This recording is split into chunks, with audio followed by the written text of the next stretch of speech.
Le 10 juin 1933 paraissait dans l'Action française la critique de François Vineuil du film américain Haute Pègre, Trouble in Paradise, texte intégral.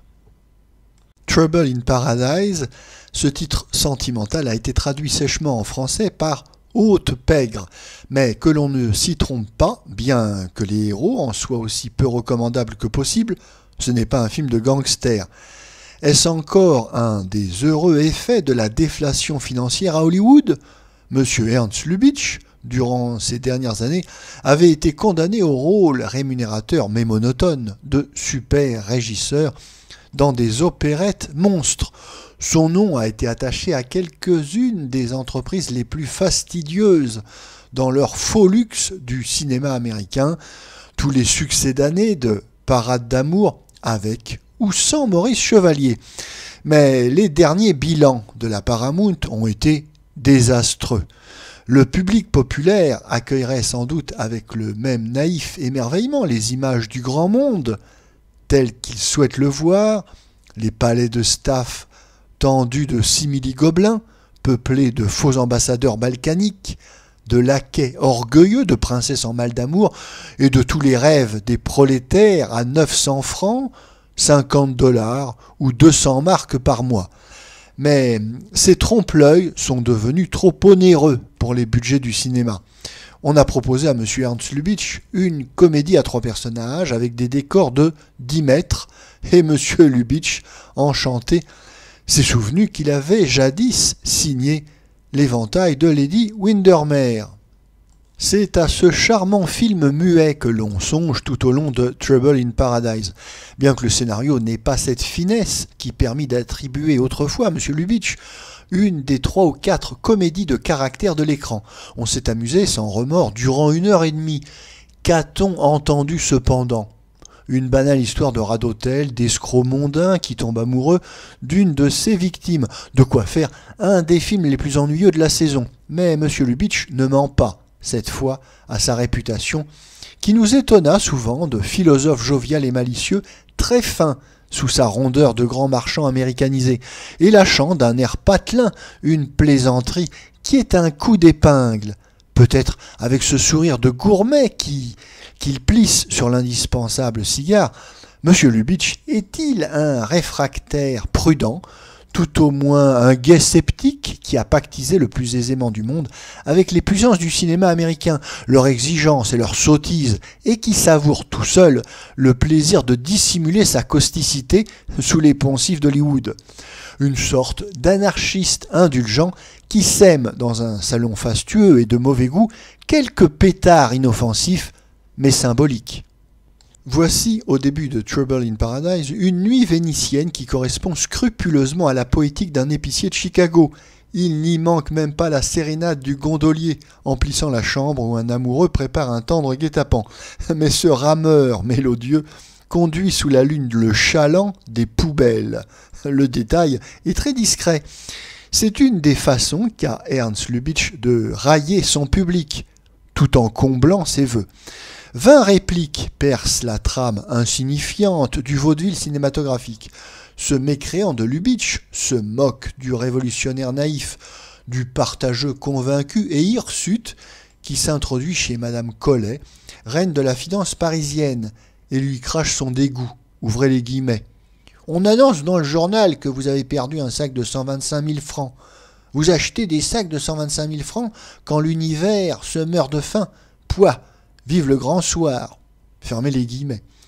Ce malotru est mis à la porte. Survient le grand escroc international, le séduisant Gaston Monescu, artiste de la reprise individuelle. Il connaît la bonne manière d'opérer. Il emportera le sac et les perles, mais avec l'assentiment de la dame et en la persuadant que son seul tort à lui, prince des tire-laines, c'est de ne pas avoir de raison sociale. L'austère, l'irréprochable M. Giron, président du conseil d'administration, ne fait-il pas payer à la maison Collet 45 ans de fidélité par un nombre peut-être égal de millions détournés?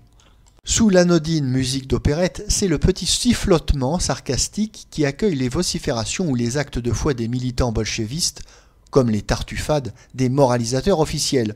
Le ton demeure toujours trop nonchalant et respectueux en apparence de toutes les conventions pour compromettre la carrière commerciale du film.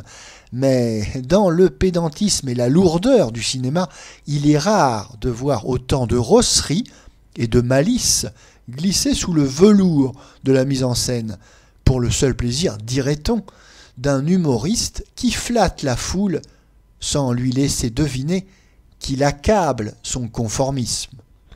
Ernst Lubitsch est donc bien un de ces types d'hommes narquois contre qui il est difficile de se fâcher en lui reprochant par exemple l'innommable pâtisserie de son Monte Carlo. Le plus surprenant, c'est que ces grandes machines n'ont pas gâté sa main, son métier, qu'il retrouve en quittant l'estrade monumentale d'où il dirigeait une armée de tapissiers et 500 figurants chamarrés. Le découpage de Trouble in Paradise est ravissant.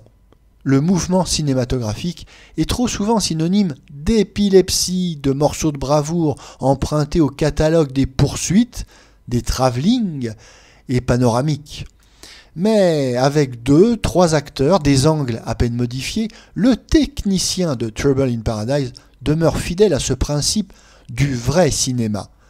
Traduire l'intrigue, la raconter par l'image et non par le dialogue. Si les mots dans ce petit film ont tant de saveur, c'est qu'ils sont mis là comme par luxe, par fantaisie. La caméra sera seule à enregistrer les gestes qu'il commande. Les tiroirs classiques du vaudeville sont entr'ouverts, refermés avec une vivacité, un esprit qui renouvelle le jeu trop connu. Le moule théâtral est enfin brisé.